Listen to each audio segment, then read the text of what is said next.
Hello everyone, welcome to my channel के education. कैसे हैं आप सभी लोग? आई होप आप सभी लोग अच्छे होंगे। तो आज मैं आप लोगों को डीएलएड सेकेंड सेमेस्टर का जो आपका पेपर फर्स्ट है वर्तमान भारतीय समाज एवं प्रारंभिक शिक्षा में, आज मैं आपको भारतीय विचारक जो आपके दूसरे भारतीय विचारक रविंद्रनाथ टैगोर जी हैं, इनके बारे में आपको बताने वाली हूँ कि इन्होंने शिक्षा के बारे में क्या बताया है, इनका जीवन परिचय कैसा था, इनका जीवन दर्शन कैसा था और शिक्षा में इनके क्या क्या योगदान रहे, इन्होंने शिक्षा की क्या उद्देश्य बताए, क्या उपयोग बताए, क्या गुण बताए, क्या दोष बताए, इन सभी के बारे में आज बताने वाली हूँ। ठीक है, तो चलिए शुरू करते हैं वीडियो को शुरू करने से पहले अगर आप चैनल पर नए हैं तो चैनल को लाइक, सब्सक्राइब और शेयर कर लीजिए। साइड में बेल आइकन है, उसको प्रेस कर लीजिए। और आपको बता दूं, ये वाली जो आपकी क्लास है, ये क्लास आपकी 6 बजे शाम को डेली होगी। कितने बजे? 6 बजे शाम को डेली अपलोड की जाएगी। क्लास को देखना बिल्कुल भी मत भूलिएगा। तो चलिए शुरू करते हैं। ये देखिए रविन्द्रनाथ टैगोर, आपने रविन्द्रनाथ टैगोर जी को देखा ही होगा। ठीक है, तो इनसे संबंधित जो भी विचार हैं, चलिए उनके बारे में जानते हैं। तो इस क्लास को शुरू करने से पहले एक बार आपको सिलेबस से फिर से रूबरू करा देती हूँ, ताकि आपको ये पता चलता रहे कि आपके कितने टॉपिक्स हो गए हैं और कौन से टॉपिक्स पे आप हैं। ठीक है, तो चैप्टर फर्स्ट आपका हो गया है शिक्षा की संकल्पना एवं अर्थ, और दूसरा आपका चैप्टर है शिक्षा के उद्देश्य और वर्तमान भारत में शिक्षा के उद्देश्य को प्रभावित करने वाले कौन कौन से कारक हैं। शिक्षा के कितने प्रकार हैं? 3 प्रकार, औपचारिक, अनौपचारिक और निरौपचारिक शिक्षा, जिसके बारे में आप पढ़ चुके हो। और नेक्स्ट है आपका प्रारंभिक शिक्षा की पृष्ठभूमि, जिसमें मैंने आपको प्राचीन काल के में बताया कि प्राचीन काल में किस तरीके की शिक्षा दी जाती थी। मध्यकालीन शिक्षा और आधुनिक कालीन शिक्षा के बारे में आप लोगों को बताया। और अब मैं आपको जो पढ़ा रही हूँ वो है आपका चैप्टर प्रमुख शैक्षिक विचारधाराएं एवं विचारक। ये भी मैं पढ़ा चुकी हूँ, जिसमें से आदर्शवाद, प्रकृतिवाद और प्रयोजनवाद के बारे में समझाया। अब मैं आपको क्या पढ़ा रही हूँ? भारतीय विचारक, जिसमें से जो पिछली आपकी वीडियो थी वो विवेकानंद जी के बारे में पढ़ाया था। और आज जो आपका टॉपिक है वो रविंद्रनाथ टैगोर जी का है, यानी रविंद्रनाथ टैगोर के भारतीय विचार कैसे थे, उनके लिए शिक्षा का क्या उपयोग है, उन्होंने शिक्षा के उद्देश्य किस तरीके से बताए हैं, इसके बारे में पढ़ाना है। तो चलिए देखते हैं रविन्द्रनाथ टैगोर का जीवन परिचय। तो इनका सबसे पहले हम इनका जीवन परिचय जान लेते हैं। इनका जन्म कब हुआ, इन्होंने कहाँ से शिक्षा प्राप्त की, इनकी मृत्यु कब हुई, ठीक है, और ये कहाँ के रहने वाले हैं, इन सभी के बारे में पहले जान लेते हैं।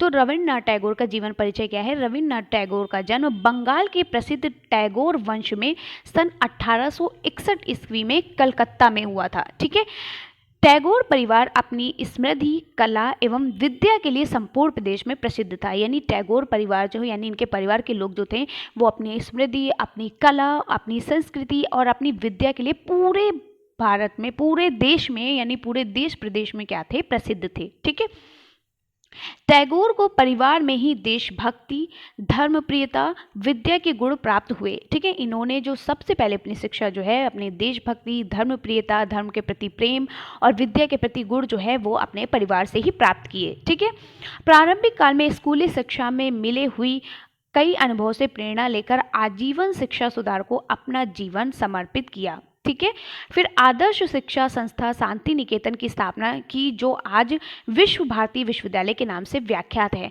तो यहाँ से ये आपका जो है, ये आपकी इम्पॉर्टेंट लाइन है। यहाँ से पूछा जाता है कि शांति निकेतन की स्थापना किसने की थी? तो हमारे रविन्द्रनाथ टैगोर जी ने की थी, जो आज के आधुनिक युग में उसे विश्व भारती विश्वविद्यालय के नाम से जाना जाता है। ठीक है, चलिए आगे बढ़ते हैं। फिर क्या हुआ? टैगोर की प्रारंभिक शिक्षा घर पर ही हुई थी, और जो इनकी उच्च शिक्षा थी, उच्च शिक्षा प्राप्त करने के लिए वे अपने भाई के साथ इंग्लैंड गए।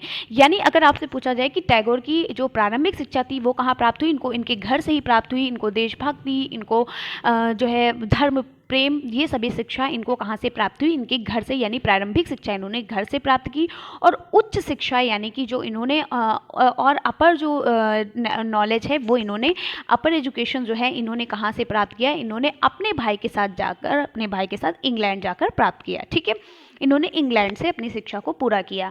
फिर 1880 ईस्वी में टैगोर स्वदेश लौटे। उनको विद्यालय की शिक्षा के नाम पर कुछ भी प्राप्त ना हुआ। ठीक है, चलिए अब है 1901 में रविन्द्रनाथ टैगोर ने बोलपुर के समीप शांति निकेतन की स्थापना की। ये बहुत पूछा जाता है, इसलिए इसको मैंने हाईलाइट किया हुआ है। पूछा जाता है कि शांति निकेतन की स्थापना किसने की, तो रविन्द्रनाथ टैगोर ने की। कब की? 1901 में की। कहाँ पर की? बोलपुर के समीप की। ठीक है। आज इसकी लोकप्रियता भारत के साथ साथ विदेशों में भी है। शीघ्र ही महान कवि एवं साहित्यकार के रूप में उनकी ख्याति देश विदेश में फैल गई है। उनकी विश्व प्रसिद्ध कृति गीतांजलि पर नोबेल पुरस्कार प्राप्त किया। यानी गीतांजलि किसने लिखी थी? हमारे रविंद्रनाथ टैगोर जी ने लिखी थी। तो गीतांजलि के लिए उनको नोबेल पुरस्कार भी मिला था। तो अगर इससे संबंधित जीवन परिचय आता है तो आप आराम से लिख सकते हो कि उन्होंने अपनी प्राइमरी शिक्षा कहाँ से प्राप्त की। सबसे पहले तो उनका जन्म कहाँ हुआ, कहाँ पर हुआ? कोलकाता में हुआ था। फिर उन्होंने अपनी प्रारंभिक शिक्षा अपने घर पे प्राप्त की और उन्हें उच्च शिक्षा इंग्लैंड में जाकर प्राप्त की, जहाँ पर उनको कोई भी विद्यालय स्कूली शिक्षा अच्छे से प्राप्त नहीं हुई। फिर उन्होंने क्या किया? इन्होंने शांति निकेतन की स्थापना की थी। शांति निकेतन का दूसरा नाम है, ठीक है, 1901 में इन्होंने शांति निकेतन की स्थापना की और कहाँ पर की? बोलपुर के समीप की। ठीक है, बोलपुर के पास की। और इन्हें गीतांजलि नामक कृति पर इनको क्या हुआ था? पुरस्कार भी, नोबेल पुरस्कार भी मिला था। ठीक है, चलिए, आई होप आपको समझ में आ गया होगा। अगर वीडियो अच्छी लग रही जल्दी से लाइक करिए, कंजूसी मत क्या करिए। और कुछ ही लोग, 4 ही 5 लोग वीडियो देखते हो। भाई इतनी मेहनत कर रहे हैं, सभी लोग क्यों नहीं वीडियो देख रहे हो? इतने अच्छे से मैंने सारी क्लासेस करा दी हैं। थोड़े ही आपका ये फर्स्ट सेमेस्टर का जो सेकंड सेमेस्टर का जो पहला पेपर है, कुछ ही चीज़ें बची हुई हैं। और इतनी मेहनत के साथ अभी तो किसी ने शुरू नहीं किया और मैंने कब से पढ़ाना स्टार्ट कर दिया है। तो रविन्द्रनाथ टैगोर का जीवन दर्शन क्या है, उनके जीवन में क्या क्या चीज़ें उन्होंने बताई हैं। उन्होंने कहा है कि टैगोर में अनेक ऐसे गुण थे, बहुत सारे ऐसे गुण थे जिसके कारण वे एक महान शिक्षा शास्त्री और साहित्यकार बने। यानी उनके अंदर ऐसे गुण पाए गए जिससे वो एक महान शिक्षा शास्त्री और साहित्यकार बने। उन्होंने देश सेवा को ग्राम सेवा से जोड़ा। ठीक है, उनके अनुसार ग्रामीणों पर कृपा करने की अपेक्षा उन्हें उचित सम्मान देना चाहिए। ठीक है, जात पात ऊंच नीच की खाई पाटनी चाहिए। उन्होंने जो जात पात है, ऊंच नीच है, इसके भेदभाव करने वालों को रोका। ठीक है, वे ईश्वर को सर्वोच्च मानते थे। वो ईश्वर पे विश्वास रखते थे, ईश्वर को ही सब कुछ मानते थे। वे उच्च धार्मिकता वाले व्यक्ति थे। उनका विश्वास सत्यम शिवम अद्वैतम की धारणा में दृढ़ विश्वास था। ठीक है, उनका विश्वास था कि ईश्वर की उपासना मंदिरों व अन्य धार्मिक स्थलों पर करना अनिवार्य नहीं है, बल्कि भूमि जोतकर व परिश्रम के कार्य करके की जा सकती है। यानी ईश्वर को कठिन परिश्रम के द्वारा आप प्राप्त कर सकते हो, ना कि उनके इस धर्म स्थान पर जाओ, यानी कि मस्जिद, मंदिर और चर्च, ठीक है, गुरुद्वारा जाकर आप ईश्वर को नहीं प्राप्त कर सकते हो। आप घर बैठे बैठे सोचो हमें ईश्वर ये दे दे वो दे दे, नहीं। जब तक आप कठिन परिश्रम नहीं करोगे आपको किसी भी चीज़ का फल नहीं मिलेगा। ठीक है, चलिए आगे बढ़ते हैं। नेक्स्ट है रविन्द्रनाथ टैगोर का शिक्षा दर्शन, यानी शिक्षा में इनका दर्शन क्या रहा। इन्होंने शिक्षा के बारे में क्या बताया कि किस तरीके से बच्चों को शिक्षा देनी चाहिए, या कि हमारे संसार के व्यक्तियों में कैसी शिक्षा उत्पन्न होनी चाहिए। तो टैगोर की पारिवारिक पृष्ठभूमि दर्शन, विज्ञान, कला, संगीत, कविता, संपन्नता की दृष्टि से अत्यंत समृद्ध थी। ठीक है, उनका परिवार विभिन्न सामाजिक व सांस्कृतिक आंदोलनों का केंद्र था। टैगोर शीघ्रता से किसी भी बात को ग्रहण करने की क्षमता थी, यानी उनके अंदर शीघ्रता से किसी भी बात को ग्रहण करने की कैपेसिटी थी, जिससे वे महान शिक्षा शास्त्री व साहित्यकार बने। ठीक है, टैगोर ने शिक्षा के सिद्धांत की खोज अपने अनुभव से की। ठीक है, अपने ही एक्सपीरियंस से की, यानी उन्होंने हर चीज़ सीख कर की। उन्होंने अपनी जो प्रारंभिक शिक्षा थी वो अपने परिवार से प्राप्त की। फिर जब वो अपने भाई के साथ इंग्लैंड गए तो वहाँ पर देखा कि कुछ खास यहाँ पर शिक्षा नहीं दी जा रही है। ठीक है, तो उन्होंने क्या किया, उन्होंने अपने अनुभव और अपना ही चीज़ों को खोज करके और अपने एक्सपीरियंस से, अपने अनुभव के माध्यम से शिक्षा को प्राप्त किया। ठीक है, उन्होंने भारतीय शिक्षा में नए प्रयोगों की शुरुआत की। ठीक है, यानी जो भारतीय शिक्षा होती है उसमें उन्होंने नए नए प्रयोगों को करना शुरू किया, नए नए प्रैक्टिकल करना शुरू किया। उनका कहना था कि शिक्षा किसी के कहने या करने पर नहीं होती है, वो हम अपने अनुभव और खोज के माध्यम से प्राप्त कर सकते हैं। उन्होंने भारतीय व पाश्चात्य विचारों का सम्मिश्रण किया एवं अपने शिक्षा सिद्धांतों की खोज स्वयं की, यानी किस तरीके से लोगों तक शिक्षा को पहुंचाया जाए, किस तरीके से लोगों को शिक्षा दी जाए, इनकी खोज इन्होंने खुद की। जिस समय भारत में विदेशी शिक्षा का अंधानुकरण किया जा रहा था, उस समय उन्होंने विदेशी शिक्षा को पूर्ण रूप से अपनाने से मना किया। ठीक है, चलिए आगे बढ़ते हैं। फिर क्या कहा गया है कि टैगोर के समय में समाज में दया व प्रेम का भाव था, यानी उनके समय में पूरे समाज में दया, लोगों के प्रति दया, लोगों के प्रति प्रेम का क्या था, भाव था। वे प्रकृतिवादी थे। किस तरीके थे? वो प्रकृतिवादी थे। अगर आपसे पूछा जाए कि प्रकृतिवादी के नाम लेकर आपसे पूछा जाए कि प्रकृतिवादी में टैगोर जी किस पर विश्वास करते थे, तो आप कहेंगे प्रकृतिवाद पर विश्वास करते थे, वो प्रकृतिवादी थे। किंतु उसके उनके स्वयं के सिद्धांत थे। वे समाज को आगे बढ़ते देखना चाहते थे। उनके शिक्षा दर्शन में रहस्यवाद के भी दर्शन देखने को मिलते हैं। ठीक है।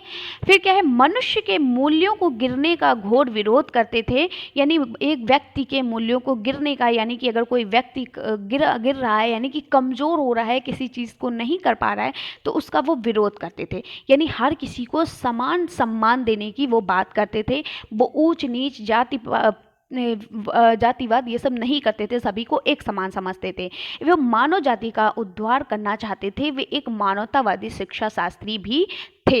उनका कहने का मतलब था कि ना ही लड़का लड़की किसी में भेदभाव नहीं किया जाए, किसी में जाति विरोध का भेदभाव नहीं किया जाए, बल्कि सभी को शिक्षा समान रूप से दी जानी चाहिए। ठीक है। चलिए, अब रविन्द्रनाथ टैगोर का इन्होंने शिक्षा का अर्थ क्या बताया? रविन्द्रनाथ टैगोर के अनुसार शिक्षा का अर्थ क्या दिया गया है? तो टैगोर के अनुसार ये कहा गया है कि सर्वोत्तम शिक्षा वही है, यानी सबसे अच्छी शिक्षा वही है जो संपूर्ण सृष्टि से हमारे जीवन का सामंजस्य स्थापित करती है, जो पूरी सृष्टि से, यानी पूरी जो है हमारी दुनिया से क्या करती है, हमारे जीवन का सामंजस्य स्थापित करती है। ठीक है, बहुत अच्छी बात कही इन्होंने। और इन्होंने कहा शिक्षा के व्यापक अर्थ के अंतर्गत टैगोर ने शिक्षा के प्राचीन भारतीय आदर्श को स्थान दिया है, यानी पुराने जो भारतीय आदर्श हैं उनको इन्होंने स्थान दिया। इन्होंने कहा कि सा विद्या सा विमुक्ते, इसका मतलब ये है कि विद्या वही है जो सारे बंधनों से मुक्त कराती है। ठीक है। चलिए आगे बढ़ते हैं। रविन्द्रनाथ टैगोर का शिक्षा के उद्देश्य, यानी रविन्द्रनाथ टैगोर के अनुसार शिक्षा के क्या क्या उद्देश्य हैं। तो टैगोर द्वारा निर्धारित किए जाने वाले शिक्षा के मुख्य उद्देश्य निम्नलिखित हैं। नंबर 1 है पूर्ण जीवन की प्राप्ति के लिए बालक का पूर्ण विकास करना, यानी पूरे जीवन की प्राप्ति के लिए हमें सबसे पहले बालक का पूर्ण विकास करना होगा। पूर्ण विकास यानी उसका चारित्रिक विकास, उसका शारीरिक विकास, उसका संज्ञानात्मक विकास, उसका संवेगात्मक विकास, उसका सामाजिक विकास, उसका भौतिक विकास, सभी विकास उसका करना होगा। बालक का व्यक्तित्व, व्यावसायिक और सामाजिक विकास करना। एक बालक का उसका व्यक्तित्व यानी उसका बिहेवियर कैसा होना चाहिए, उसका व्यावसायिक और उसका सामाजिक विकास करना। फिर उन्होंने कहा बालक के शरीर का स्वस्थ और स्वाभाविक विकास एवं उनमें विभिन्न अंगों और इंद्रियों को प्रशिक्षित करना। ठीक है। फिर उन्होंने क्या कहा कि शिक्षा के मुख्य उद्देश्य होते हैं बालक को वास्तविक जीवन की बातों, स्थितियों और पर्यावरण की जानकारी देकर उनसे अनुकूल करा के उसके मस्तिष्क का विकास करना, यानी बालक को जो भी चीज़ें सिखाई जाएं वो उसके वास्तविक जीवन से मिलती जुलती हो, यानी कि जो रियल हो, जो वास्तविक हो, उन सभी चीज़ों को रिलेट करके बच्चों को पढ़ाना। ठीक है, ताकि वो अपने जीवन से संबंधित सभी चीज़ों को क्या हो, उसके सब सामंजस्य कर सके, उनमें ढल सके। फिर उन्होंने कहा बालक को धैर्य यानी कि सब्र करना, शांति, आत्म अनुशासन, आंतरिक स्वतंत्रता, आंतरिक शक्ति और आंतरिक ज्ञान के मूल्यों से अवगत करा के उनका नैतिक और आध्यात्मिक विकास करना। ये उनके लिए शिक्षा का सबसे अच्छा क्या था, उद्देश्य थे। शिक्षा के ये उनके उद्देश्य थे। अब हम पढ़ते हैं रविन्द्रनाथ टैगोर के अनुसार शिक्षा दर्शन के आधारभूत सिद्धांत। हर किसी के सिद्धांत आपने पढ़े, अब रविन्द्रनाथ टैगोर के सिद्धांत और उनके आवश्यक तत्व वो पढ़ते हैं क्या है। अगर आपसे पूछा जाए कि रविन्द्रनाथ टैगोर के अनुसार शिक्षा दर्शन के आवश्यक तत्व कौन से हैं, तो भी आपको यही लिखना है, और अगर आधारभूत सिद्धांत कहे तो भी आपको यही आंसर लिखना है। कहा गया है छात्रों में संगीत, अभिनय, चित्रकला की योग्यता का विकास किया जाना चाहिए, यानी छात्रों को संगीत सिखाना, उनको म्यूज़िक सिखाना, उनको अभिनय यानी कि उनको किसी भी चीज़ में अभिनय बनाना, यानी कि किसी भी आप जैसे कि कोई ड्रामा करते हो या कुछ भी, तो उसमें अभिनय देना, चित्रकला की योग्यता का विकास करना किया जाना चाहिए। हर चीज़ मतलब पढ़ाई के साथ साथ ये चीज़ें भी सिखानी चाहिए। फिर उन्होंने कहा छात्रों को भारतीय विचारधारा और भारतीय समाज की पृष्ठभूमि का स्पष्ट ज्ञान प्रदान किया जाना चाहिए, यानी भारत के रहने वाले हैं तो उनको भारतीय विचारधारा के अनुसार ही चलाना चाहिए। फिर कहा है छात्रों को उत्तम मानसिक भोजन दिया जाना चाहिए जिससे उसका विकास विचारों के पर्यावरण में हो। अभी तक आपने इतनी चीज़ें पढ़ी, लेकिन इतनी बेस्ट तरीके से किसी ने नहीं बताया जैसे हमारे रविन्द्रनाथ टैगोर जी ने बताया है।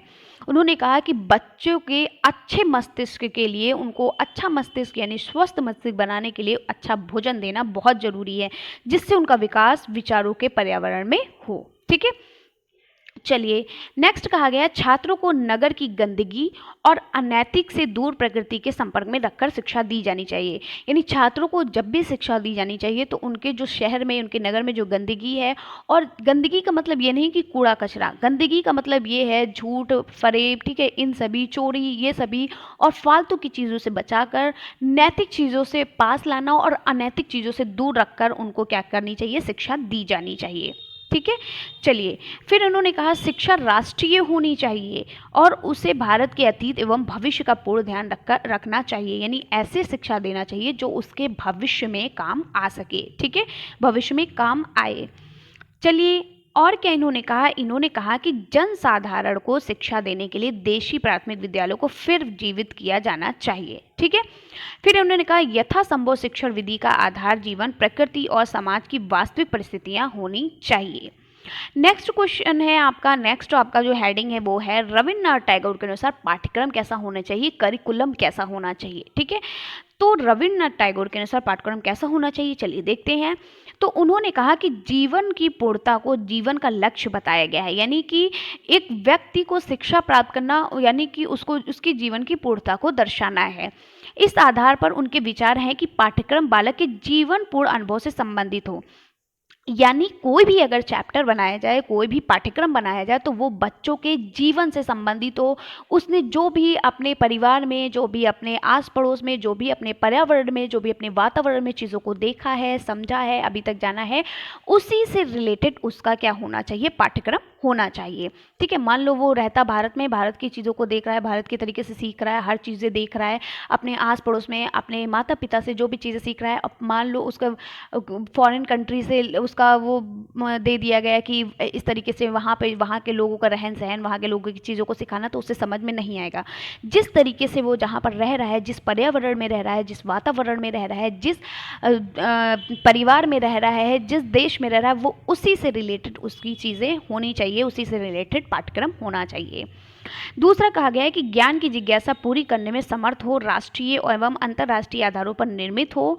इन संदर्भ में भाषा, साहित्य हो, गणित भी सिखाएं, विज्ञान भी सिखाएं, इतिहास, राजनीतिक, अर्थशास्त्र, समाजशास्त्र भी सिखाएं। ठीक है, समाजशास्त्र, भूगोल, कला, संगीत, नृत्य, चित्रण, भ्रमण, खेल कूद, व्यायाम, समाज और मानव सेवा आदि के समावेश का समर्थन किया जाए। तो आप ये सभी सब्जेक्ट पढ़ते हो जब आप हाई स्कूल इंटर में आते हो, तो गणित, विज्ञान और हिंदी, इंग्लिश, ये तो आपको शुरू के क्लासेस, प्राइमरी क्लासेस से ही शुरू कर दी जाती हैं। ठीक है, उसके बाद आपका क्या है, फिर आपका जूनियर क्लासेस में भी यही सारे सब्जेक्ट होते हैं, तो ये सभी चीज़ें आपको सिखानी चाहिए। ठीक है, चलिए, अगला कहा गया है कि रविन्द्रनाथ टैगोर के अनुसार शिक्षक, विद्यार्थी और विद्यालय, यानी शिक्षक, विद्यार्थी और विद्यालय में क्या संबंध है, इनको क्या क्या इनके बारे में इन्होंने बताया है। तो उनके अनुसार कहा गया है कि शिक्षकों की नितान आवश्यकता पर बल दिया। उनके अनुसार अध्यापक को पूर्ण रूप से प्रशिक्षित होना चाहिए। यानी शिक्षक ऐसे होने चाहिए जो पूरी तरीके से ट्रेंड हो, पूरी तरीके से पढ़े हों, प्रशिक्षित हों। ठीक है, यानी ट्रेंड हो। ऐसे वैसे शिक्षक लाके नहीं रखने चाहिए जो ट्रेंड ना हो और बच्चों को अच्छी तरीके से समझाने के उनके अंदर कोई कला ना हो। ठीक है, अध्यापक में सेवा, त्याग, सहयोग, शिक्षक में रुचि, लगन, कर्तव्य परायणता के गुण को, ताकि वह छात्रों को आदर्श बन सके। ठीक है, यानी वो छात्रों का आइडियल बन सके, छात्रों का आदर्श बन सके, उसके अंदर सेवा करने की, अगर कोई बच्चा किसी प्रॉब्लम में है तो उसके बारे में पूछना कि उससे क्या समस्या आ रही है। ठीक है, उसका साथ देना। ठीक है, उस ऐसे पढ़ाना कि उसको इंटरेस्ट आने लगे आपके सब्जेक्ट में, आपकी पढ़ाई से वो इंटरेस्ट आने लगे। ठीक है, लगन होना बच्चे के प्रति, आपको मेहनत का लगन होना कि हम अच्छे से मेहनत से पढ़ाएंगे ताकि बच्चे पढ़ सके। कर्तव्य का पालन करना चाहिए, अच्छे अच्छे गुण होने चाहिए, क्योंकि एक छात्र जो है शिक्षक के गुणों को देखकर भी, शिक्षक से भी कई सारी चीज़ें वो सीखता है, पढ़ाई के अलावा भी बहुत चीज़ें सीखता है। ठीक है, चलिए, अब क्या है और कैसा मतलब पढ़ाई कैसी होनी चाहिए, साहित्य, गणित, विज्ञान, इतिहास, राजनीतिक, अर्थशास्त्र, समाजशास्त्र, भूगोल, कला, ये सब चीज़ें क्या होती हैं, पढ़ानी चाहिए। ठीक है, नेक्स्ट है टैगोर ने छात्रों के लिए विशेष गुण बताए हैं। अभी आपने शिक्षक के बारे में पढ़ा कि शिक्षक ने क्या क्या गुण बताए हैं, अब टैगोर ने क्या क्या गुण बताए हैं छात्रों के बारे में। उन्होंने कहा जैसे व्यवहार में विनम्रता, स्फूर्तिवान, अनुशासित, सामाजिकता, साधना आदि होनी चाहिए। वे उनके व्यक्तित्व का समन्वित विकास करने के पक्ष में हैं। उन्होंने प्राचीन गुरुकुल प्रणाली को स्वीकार किया है, अर्थात विद्यालय शांत वातावरण, प्रकृति गोद में स्थित हो, प्राइमरी, सेकेंडरी, उच्च व्यावसायिक एवं कृषि संबंधित शिक्षा की अलग अलग व्यवस्था हो, यानी कि प्राइमरी स्कूल में अलग किताबें हों, प्राइमरी स्कूल की व्यवस्था अलग होनी चाहिए, सेकेंडरी की अलग व्यवस्था होनी चाहिए, उच्च विद्यालय की अलग व्यवस्था होनी चाहिए, व्यावसायिक और कृषि संबंधित अलग होनी चाहिए, जैसे कि आर्ट साइड होता है, साइंस साइड होता है, इसकी व्यवस्था अलग होनी चाहिए। तो अलग अलग सभी की व्यवस्था करनी चाहिए। नेक्स्ट है रविन्द्रनाथ टैगोर के का शिक्षा में योगदान क्या रहा, उन्होंने शिक्षा में क्या योगदान दिया है। तो उन्होंने देश में विश्व भारती की स्थापना कर शिक्षा के देश में महत्वपूर्ण योगदान किया है। ठीक है, वे जन शिक्षा यानी लोगों की शिक्षा, स्त्री शिक्षा, ठीक है, ग्रामीण शिक्षा आदि के समर्थक थे। उन्होंने जन शिक्षा, स्त्री शिक्षा, ग्रामीण शिक्षा में बहुत समर्थन किया है। उनके अनुसार शिक्षा के उद्देश्य, पाठ्यक्रम, शिक्षण विधि आदि की व्यवस्था वास्तविक जीवन की परिस्थितियों को ध्यान में रखकर करें, यानी बच्चे की वास्तविक स्थिति को ध्यान में रखकर करें। उनके अनुभव यानी पहले से उन्होंने जो एक्सपीरियंस किया है, उन्होंने पहले से जो सीखा है, उनके पूर्व ज्ञान से रिलेटेड सारी चीज़ें होनी चाहिए। ठीक है, टैगोर ने सौंदर्य बोध की शिक्षा के अंतर्गत ललित कलाओं को शिक्षा में स्थान दिया है। वे रूसों की भांति मुक्त अनुशासन के यत्न को मानने वाले थे। उनके दर्शन पर आदर्शवाद, प्रकृतिवाद, यथार्थवाद, प्रयोजनवाद एवं मानववाद दर्शनों को प्रभाव है। उनकी प्रबल इच्छा थी कि शिक्षा के द्वारा निरक्षरता का निराकरण हो। ठीक है, आगे बढ़ते हैं। तो ये आपकी लास्ट आपकी हेडिंग थी रविन्द्रनाथ टैगोर का शिक्षा में योगदान। तो कैसी लगी वीडियो कमेंट्स में बताइएगा।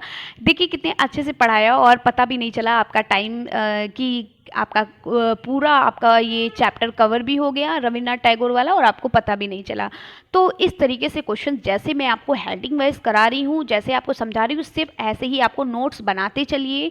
अभी से अगर आप नोट्स बनाएंगे तो आगे यही आपको प्रॉब्लम नहीं होगी, क्योंकि जब एग्ज़ाम्स होते हैं तो आपको समझ में नहीं आता कि नोट्स बनाएं कि पढ़ें कि क्या करें। ठीक है, तो नोट्स बना के रखेंगे तो बेटर रहेगा।